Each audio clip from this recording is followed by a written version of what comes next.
আমার এমন কোনো আর্থিক সসম্পত্তিও নাই, এমন কোনো কিছু নাই, বাড়ি ঘরে কোনো জায়গা সম্পত্তি কিছু নাই, কোনো কিছু নাই আমার। সব হারানো মানুষের এমনই অসহায়ত্ব আর আহাজারি বাইতুল মোকাররম এলাকার সর্বত্রই। রোববার সন্ধ্যায় হেফাজতে ইসলামের কর্মীদের নৃশংস তাণ্ডবে পুড়ে ছারখার হয়ে যায় এখানকার ফুটপাতের 4 শতাধিক দোকান। বিভিন্ন দ্রব্য সামগ্রীর সাথে তারা পুড়িয়ে দেয় পবিত্র কোরআন শরীফও। তারা মুসলমান হতে পারে না, মুসলমান হলে কোনোদিন কোরআন পড়তে পারে না, এটা মুসলমানের কাজ না। আমাদের কোরআন শরীফ, জায়নামাজ, তফসি, তারপরে আতর, এসবগুলো সব পুড়িয়ে ছাই হয়ে গেছে। আমাদের থাকা খাবার যে সম্বলটুকু শেষ।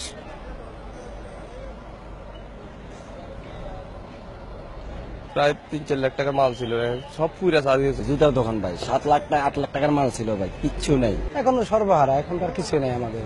হেফাজতে ইসলাম প্রতিষ্ঠাকাল থেকেই উগ্রতা ও সহিংসতার দর্শনের উপর বিশ্বাসী বলেই এমন বর্বরতা চালিয়েছে বলে মন্তব্য করেছেন ইসলামী চিন্তাবিদরা।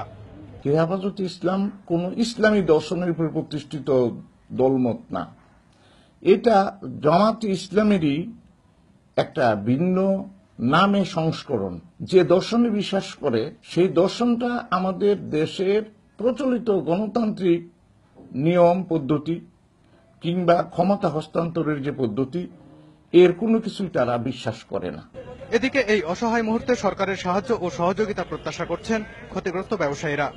এদের পুনর্বাসনের জন্য কিছু সরকার যা পারে সরকারের তরফ থেকে একটা অনুদান প্রয়োজন ভাই।